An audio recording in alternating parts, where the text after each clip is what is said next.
అప్పుల బాధలు వెంటాడుతున్నాయా? అయితే 6 జేవిఆర్ వారి జాతిరత్నాలు ధరించండి. హాయ్, వెల్కమ్ టు మనం టీవీ. నేను మీ మనోజ్. వైసీపీ ఎమ్మెల్యేలు అసెంబ్లీకి వెళ్ళట్లేదు. సో ఈ నేపథ్యంలో జగన్మోహన్ రెడ్డి గారు హైకోర్టును ఆశ్రయించిన పరిస్థితి. మరి నిజంగా ఒకళ్ళు సంతకాలు పెట్టి వెళ్ళి ఆ రాయితీలు పొందే అవకాశం ఉంటుందా, ఉపశమనం పొందే అవకాశం ఉందా లేదా మాట్లాడదాం. మనతో పాటు ప్రముఖ పొలిటికల్ అనలిస్ట్ అఫ్సన్ రాజేష్ గారు ఉన్నారు. నమస్కారం. నమస్కారం. ఇప్పుడు ఒకవేళ వీళ్ళు హైకోర్టుకు వెళ్ళినంత మాత్రాన ఏమైనా ఉపశమనం లభించే అవకాశం ఉందంటారా? ఇక్కడ గమనించుకోవాల్సింది ఏంటి అంటే మొట్టమొదట జగన్మోహన్ రెడ్డి గారు రాజ్యాంగం మీద ప్రమాణ స్వీకారం చేస్తూ శాసనసభ్యుడిగా ప్రమాణ స్వీకారం చేసేటప్పుడు ఆయన ఒక పదజాలం వాడతారు. ఏ ఎమ్మెల్యే అయినా శాసనసభ నియమాలకు శాసనసభ సాంప్రదాయాలకు కట్టుబడి ఉంటాను అని చెప్పని ఎనీ సభ్యుడు సభ్యుడిగా ఆయన ప్రమాణ స్వీకారం చేసేటప్పుడు అంటే సభకి కొన్ని కన్వెన్షన్స్ ఉంటాయి, కొన్ని ట్రెడిషన్స్ ఉంటాయి. వాటికి ఎవరైనా కట్టుబడాల్సిందే.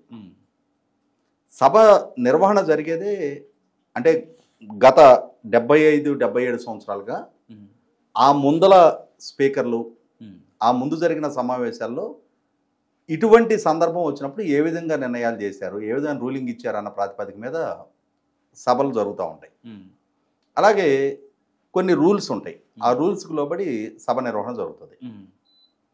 ఇవాళ ఆయన తనకు ప్రధాన ప్రతిపక్ష నాయకుడు హోదా కావాలి అన్న కారణంగా తాను సభకు హాజరు కాకపోగా తన శాసనసభ్యుని కూడా హాజరు కానివ్వటం. అయితే ప్రధాన ప్రతిపక్ష నాయకుడు హోదా ఇవ్వాలి అని అంటే మరి కొన్ని రూల్స్ అండ్ రెగ్యులేషన్స్ ఉంటాయి కదా. సభలో ఎవరైనా end of the day number game. అవును, అందరూ అన్ని రాజకీయ పక్షాలు ప్రజలను అప్రోచ్ అవుతారు, వాళ్ళ అభ్యర్థుల్ని పోటీకి నిలబెడతారు. ప్రజామోదం ఎవరికి ఎక్కువగా దక్కితే వాళ్ళు అధికారంలోకి వస్తారు, ఎవరు తక్కువగా దక్కితే వాళ్ళకి ప్రతిపక్ష పాత్ర వస్తుంది. అయితే ఇక్కడ మల్టిపుల్ పార్టీ వ్యవస్థ మనది. ఒక 5-6 పార్టీల నుంచి ఇప్పుడంటే ఆంధ్రప్రదేశ్ రాష్ట్రంలో పోలరైజేషను 2 పక్షాల మధ్య పరిమితమైంది. గతంలో బహుళ పార్టీ వ్యవస్థ ఉండేది మనకు ఉమ్మడి రాష్ట్రంలో.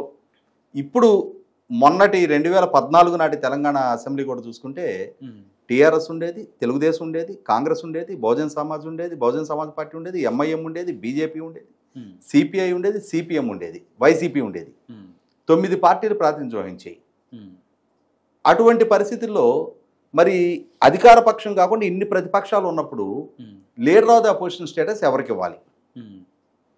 స్పీకర్ గారో ప్రభుత్వమో లేదు, ఎవరికి కొంచెం నోరు పెద్దదయ్యి కొంచెం కండబలం ఎక్కువ ఉంటే వాళ్ళు కొట్లాడేసుకొని ఈ ప్రధాన ప్రతిపక్షం సీటు మాది అంటే అది రాజ్యాంగానికి లోబడి తీసుకునే నిర్ణయం కాదు. రాజ్యాంగానికి లోబడి తీసుకునే నిర్ణయం ఏంటి? సభ సంఖ్యాబలంలో 1/10 షేర్ ఆఫ్ ది స్ట్రెంగ్త్. అంటే 175 మంది అసెంబ్లీ సంఖ్యాబలం ఉంది. అందులో 10వ వంతు అంటే 17.5, 18 మంది శాసనసభ్యుల సంఖ్యాబలం ఎవరికి వస్తే వాళ్ళు ప్రధాన ప్రతిపక్ష నాయకుడు అవుతాడు.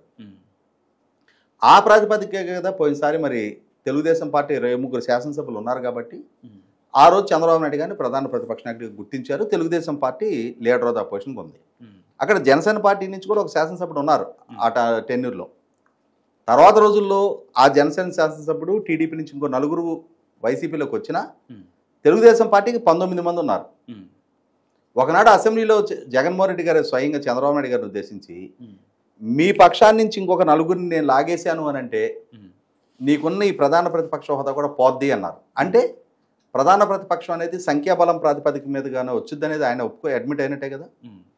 ఆఖరికి తెలంగాణ అసెంబ్లీలో కూడా 2018-23 మధ్యకాలంలో 19 మంది శాసనసభ్యులతోటి Congress party leader of the అపోజిషన్గా బట్టి విక్రమార్క గారు ఎంపికైతే, బహుశా నేను అనుకోవటం బట్టి విక్రమార్క గారు ఆయన ఎంపికైతే తర్వాత రోజుల్లో కాంగ్రెస్ పార్టీలో నుంచి బీఆర్ఎస్లోకి 12 మంది ఫిరాయించిన నేపథ్యంలో కాంగ్రెస్ పార్టీ 7గురికి పరిమితమైనప్పుడు వాళ్ళకి ప్రతిపక్ష హోదా పోయింది. ఎంఐఎంకి కాంగ్రెస్ కన్నా ఎక్కువ ప్రాధాన్యత ఇచ్చారు ఆయా సభలో. అంటే ఇక్కడ ప్రధాన ప్రతిపక్ష హోదా అనేది సంఖ్యాబలం ప్రాతిపదిక మీద దక్కేది.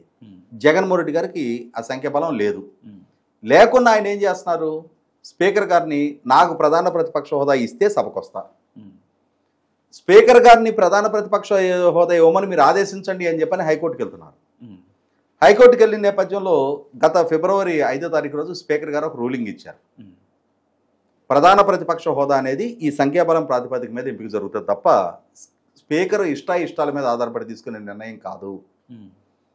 స్పీకర్గా నేనైనా సభ సాంప్రదాయాలకి నియమాలకి కట్టుబడే నిర్ణయం వెలువరించాలి.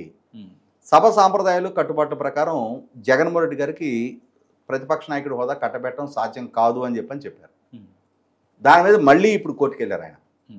మీరు స్పీకర్ గారిని ఆదేశించండి, స్పీకర్ గారు ఇచ్చిన రూలింగ్ మీద స్టే ఇవ్వండి అని చెప్పని, నాకు ప్రధాన ప్రతిపక్ష నాయకుడు హోదా ఇచ్చి తీరాలి అని చెప్పని న్యాయస్థానాన్ని అప్రోచ్ అవుతున్నారు. ఇక్కడ దీనికి అంతటికీ ఒక ప్రధాన కారణం కూడా ఉంది. ఇప్పుడు జగన్మోహన్ రెడ్డి గారికి ప్రజలు 11 స్థానాలు ఇచ్చారు. ఆయనకి 11 ఇచ్చారు ప్రజలు అని అంటే ఆయన్ని ప్రధాన ప్రతిపక్ష నాయకుడు స్థాయిలో కూడా గుర్తించడానికి గౌరవించడానికి ప్రజలు సిద్ధంగా లేరు. 2014 నాడు 67 స్థానాలతో ఈ రాష్ట్ర ప్రధాన ప్రతిపక్ష నాయకుడు బాధ్యత ప్రజలే అప్పచెప్పారు ఆయనకి. 2019 నాడు 151 స్థానాలతో తిరుగులేని ఆధిక్యతతో ఈ రాష్ట్రాన్ని పరిపాలించే ముఖ్యమంత్రి పదవి బాధ్యతను ఆయనకి అప్పచెప్పారు ప్రజలు. అదే ప్రజలు 2024 ఎన్నికల్లో ఆయనకి 11 స్థానాలకే పరిమితం చేశారు అన్నప్పుడు అంతిమ న్యాయ నిర్ణేతల ప్రజలు 164 స్థానాలతో మీరు పాలించండి అని చెప్పిన ఎన్డీఏ కూటమికి బాధ్యత అప్పచెప్పినా మీకు 11 ఇస్తున్నాం, ఈ 11 తోటే మీరు కొనసాగండి అని చెప్పని ప్రజల నుంచి తీర్పు ఏది వ్యక్తమైతే దానికి కట్టుబడి వాళ్ళ వ్యవహార శైలి ఉండాలి. ప్రజలు ఆ విధమైన తీర్పు ఇచ్చినప్పుడు వైసీపీ పార్టీ శాసనసభ పక్షం దానికి లోబడే, ప్రజలు ఇచ్చిన తీర్పుకి లోబడే వాళ్ళ కార్యాచరణ ఉండాలి. కానీ వాళ్ళు ఏం చేశారు? ఎమ్మెల్యేలుగా ప్రమాణ స్వీకారం చేయాలి, వాళ్ళు ప్రభుత్వాన్ని అప్రోచ్ చేయాలి. జగన్మోహన్ రెడ్డి గారిని అంటే సహజంగా వాళ్ళు సాధారణ శాసనసభ్యులు, అసెంబ్లీ లోపలికి కొన్ని అంటే వెహికల్స్ లోపలికి అడుగు వెళ్ళటానికి వీటికి కొన్ని ప్రోటోకాల్స్ ఉంటాయి. రాష్ట్ర ముఖ్యమంత్రి గారు, శాసనసభ అధిపతి స్పీకర్ గారు వాళ్ళ వెహికల్స్ ఒక గేట్లో కూడా వెళ్తాయి. మంత్రివర్గ సహచరులు వీళ్ళు ఒక గేట్లో కూడా వెళ్తారు. ఎమ్మెల్యేలు, అసెంబ్లీ సిబ్బంది వాళ్ళ గేట్లో కూడా వెళ్తారు. ఇక్కడ సాధారణ పులివెందుల శాసనసభ్యుడిగా ఉన్న జగన్మోహన్ రెడ్డి గారు గేట్ నెంబర్ 4 దగ్గర అక్కడ వరకు వెహికల్లో వచ్చి అక్కడ దిగి 4 అడుగులు నడుచుకొని అసెంబ్లీలోకి రావాలి. ప్రజలు ఆయనకి ఇచ్చిన తీర్పు అదే. కానీ శాసనసభ్యులు, వాళ్ళ పార్టీ శాసనసభ్యులు చంద్రబాబు నాయుడు గారి ప్రభుత్వాన్ని అప్రోచ్ అయ్యి బాబు కాస్త మా నాయకుడు కారు లోపల వరకు ఎలో చేయండి. చంద్రబాబు నాయుడు గారు జాలి తెలిసి నిన్నటి వరకు రాష్ట్ర ముఖ్యమంత్రి కదా అని చెప్పని కారు లోపల వరకు ఎలో చేశారు. ఆ తర్వాత ప్రమాణ స్వీకార సందర్భంగా కూడా సహజంగా ఏమవుతుందంటే ముఖ్యమంత్రి గారు మంత్రివర్గం ముందు ప్రమాణ స్వీకారం చేస్తారు. ఆ తర్వాత లీడర్ ఆఫ్ ద అపోజిషన్ ఉంటే ఆయనకి అవకాశం దక్కుద్ది. లేరు అనుకున్నప్పుడు ఆల్ఫాబెటికల్ ఆర్డర్లో మంత్రివర్గం తర్వాత ఆల్ఫాబెటికల్ ఆర్డర్లో ఆయన పేరు క్రమంలో ఎప్పుడు వస్తే అప్పుడు చేయాలి. ఈయన వై కదా లాస్ట్లో వస్తుంది. వాళ్ళ శాసనసభ్యులు బాబు మా వాడు అప్పుడు దాకా ఉండాలంటే కష్టం, కాస్త మంత్రివర్గం అవ్వగానే మా వాడిని తీసుకోండి అని చెప్పని అడిగితే మళ్ళీ చంద్రబాబు నాయుడు గారు సరే పొమ్మని చెప్పని అవకాశం ఇచ్చారు. అలాగే జగన్మోహన్ రెడ్డి గారు ముఖ్యమంత్రిగా ఉండగా ఆ రోజు అంటే ఆయన ముఖ్యమంత్రి పదవులు స్వీకరించడానికి ముందు 14-19 మధ్య శాసనసభాపతిగా ఉన్న కోడెల శివప్రసాద్ గారు ఆయన అసెంబ్లీ కార్యాలయానికి సంబంధించిన కొద్దిపాటి ఫర్నిచర్ తన దగ్గర ఉంది అని చెప్పని, నా దగ్గర స్పీకర్ కార్యాలయానికి సంబంధించిన ఫర్నిచర్ ఉంది, దీన్ని మీరు తీసుకెళ్ళండి, లేదు అని అంటే దీని విలువ ఎంతో లెక్క కడితే నేను డబ్బులు పే చేస్తానని చెప్పని లేఖ రాసినా కూడా ఆ లేఖను పరిగణలోకి తీసుకోకుండా ఆయన ఫర్నిచర్ దొంగతనం చేశాడు అని చెప్పని ఆయన మీద ఆరోపణలు మోపి వేధింపులకు గురి చేసి పోలీస్ కేసులు పెట్టి చివరికి అంతిమంగా 9 సార్లు ఎన్నికల్లో పోటీ చేసి 6 సార్లు నెగ్గి సుదీర్ఘకాలం మంత్రిగా విభజిత రాష్ట్రానికి మొట్టమొదటి స్పీకర్గా పనిచేసిన ఆయన పరువు ప్రతిష్టలకు భంగం కలుగుతున్న నేపథ్యంలో ఆత్మహత్య చేసుకొని చనిపోయే పరిస్థితులు సృష్టించారు. మరి అంతటి వేధింపుల ద్వారా ప్రదర్శించిన జగన్మోహన్ రెడ్డి గారు తాను ముఖ్యమంత్రి నుంచి దిగిపోయి ఇవాళ 2024 జూన్ 4 ఎన్నికల్లో ఓడిపోయాడు ఆయన. జూన్ 12 కొత్త ప్రభుత్వం బాధ్యతలు చేపట్టింది. ఇవాళ మనం 25 సెప్టెంబర్ 24లో ఉన్నాం. అంటే సంవత్సరం 3 నెలల 12 రోజులు అవుతుంది కొత్త ప్రభుత్వం ఏర్పాటు జరిగి. ఇప్పటికీ ఇంకా ప్రభుత్వానికి సంబంధించిన ఫర్నిచర్ జగన్మోహన్ రెడ్డి గారి ఇంట్లోనే ఉంది. జగన్మోహన్ రెడ్డి గారి ఇంటికి ప్రభుత్వ ధనంతో 30 అడుగుల ఐరన్ ఫెన్సింగ్ వేయించుకున్నాడు ఆయన. దానికి ప్రభుత్వానికి ఛార్జీలు పే చేయాల, ప్రభుత్వం కూడా ఐరన్ ఫెన్సింగ్లు తీయటం కానీ ఆయన ఇంట్లో ఫర్నిచర్ కానీ బయటికి తెచ్చే ప్రయత్నం చేయాల.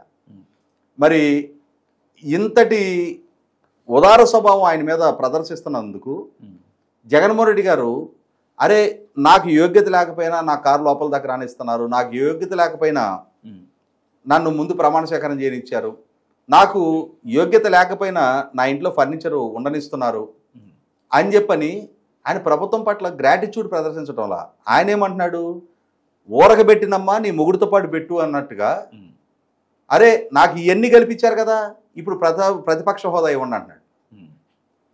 నీకు యోగ్యత లేదని చెప్పని చెప్తే వింటారా? యోగ్యత లేనప్పుడు నన్ను లోపల దాకా ఎందుకు రానిచ్చారు? యోగ్యత లేనప్పుడు నన్ను ఎందుకు ముందు ప్రమాణ స్వీకారం చేయించారు? యోగ్యత లేనప్పుడు నా ఇంటికి ఐరన్ ఫెన్సింగ్ లేని ఎందుకు ఇస్తున్నారు? కాబట్టి ఇచ్చేయండి, ప్రధాన ప్రతిపక్ష నాయకుడు హోదా ఇస్తేనే నేను సభకు వస్తా. దీని దగ్గర ఏం చర్చ జరుగుతుంది? మరి మీరు సభకు రావట్లా, జీతభత్యాలు ఎట్లా తీసుకుంటున్నారు? ఇక్కడ ఆంధ్రప్రదేశ్ రాష్ట్ర పౌర సమాజం నుంచి వ్యక్తమవుతున్న ప్రశ్న కూడా ఏంటి అంటే, మీకు సేవకులుగా మేము 5 సంవత్సరాల పాటు మీ ప్రతినిధులుగా శాసనాల రూపకల్పనలో మేము ప్రాతినిధ్యం వహించి శాసనసభ్యులుగా కొనసాగుతామని చెప్పని ఎన్నికల్లో పోటీ చేసి మీకు సేవకులుగా ఉంటామని ప్రతి ఓటర్కి ముఖలిత హస్తాలతో ప్రార్థన చేసి వేడుకుంటే దయదలిచి ప్రజలు ఓటేస్తున్నారు. ఆ ఓటు వేయబడి అధికారం దక్కిన తర్వాత, ఆ ప్రతినిధులకు ఎంపికైన తర్వాత ప్రజలు కట్టిన పన్నుల నుంచి వాళ్ళకి సేవ చేయటం కోసం ప్రజలు వీళ్ళకి జీతాలు ఇస్తున్నారు. ఉత్త జీతాలే కాదు, వీళ్ళ రక్షణకు ఒక గన్మెన్ ఇస్తున్నారు, వీళ్ళ వాహనాలకు అలవెన్స్ ఇస్తున్నారు, వీళ్ళ మొబైల్ ఫోన్లకి బిల్లులు ప్రజలు కట్టిన పన్ను నుంచే కడతా ఉన్నారు, వాళ్ళకి క్వార్టర్ సౌకర్యం కలిగిస్తూ ఉన్నారు, వాళ్ళకి ట్రావెల్ అలవెన్స్ ఇస్తూ ఉన్నారు. ఇన్ని సౌకర్యాలు ప్రజల నుంచి వాళ్ళకి సమకూరుస్తూ ఉంటే వాళ్ళ నియోజకవర్గాల్లో కార్యాలయాలు, పైగా వాళ్ళ వ్యక్తిగత పిఏలు, సిబ్బందిని అన్నింటినీ కూడా ప్రజలు కట్టిన పన్ను నుంచి వాళ్ళ కోసం ఏర్పాటు చేస్తున్నప్పుడు, వాళ్ళ ప్రతినిధులుగా వాళ్ళు సభకి సమావేశాలకు హాజరు కానప్పుడు ఈ ఖర్చు ప్రజలు ఎందుకు భరించాలి? ఇవాళ ఈ ఛానల్లో మీరు జాబ్ చేస్తున్నారు, ఒక మెడికల్ ఎమర్జెన్సీ వచ్చో లేదు ఇంకేదైనా అత్యవసర పనిలో ఉండి 1 రోజు 2 రోజులు లీవ్ అడిగితే మీకు శాలరీ లాస్ లేకుండా లీవ్ ఇస్తారు.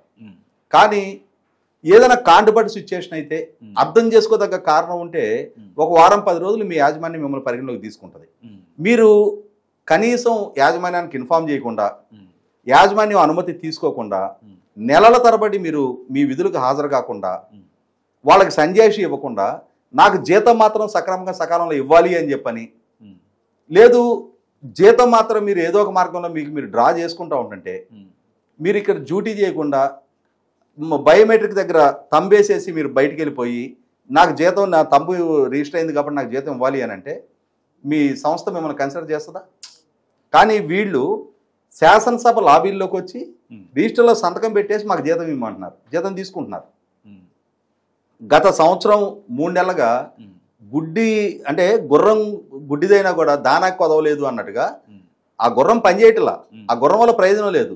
కానీ టైంకి దానా తప్పట్ల, దానికి పరిచర్యలు చేయడానికి సిబ్బంది జీతాలు తప్పట్ల, కానీ ఆ గుర్రం వల్ల యజమానికి ఏ ప్రయోజనం ఉండట్ల. వీళ్ళు కూడా వాళ్ళ చేత ఎంపిక కాబట్టి ఆ ప్రజలకు ప్రజాప్రతినిధులుగా వీళ్ళు ఉపయోగపడట్లా, కానీ ఆ ప్రజలు కట్టిన పన్నుల నుంచి మాత్రం అన్ని సౌఖ్యాలు పొందుతూనే ఉన్నారు. ఇది చాలా విస్తృతంగా చర్చనీయాంశం అవుతూ ఉంది.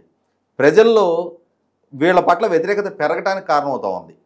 జగన్మోహన్ రెడ్డి గారు ఏమంటున్నారు, ఇప్పుడు వీళ్ళు కనుక మనల్ని సభకు హాజరు కావట్లేదని డిస్క్వాలిఫై చేస్తే మనమే రాజీనామా చేసి ఉప ఎన్నికలకు వెళ్దాం అంటున్నారు. అంటే ఏం చెప్తారు ప్రజల దగ్గరికి వెళ్ళి? మీరు మమ్మల్ని గెలిపించి పంపించారు, మేము సభకు మాత్రం హాజరు కాలేదు, మళ్ళీ మాకు ఓట్లేమని చెప్పని అడుగుతారా? అడిగితే ప్రజలు వీళ్ళని పరిగణలోకి తీసుకుంటారా?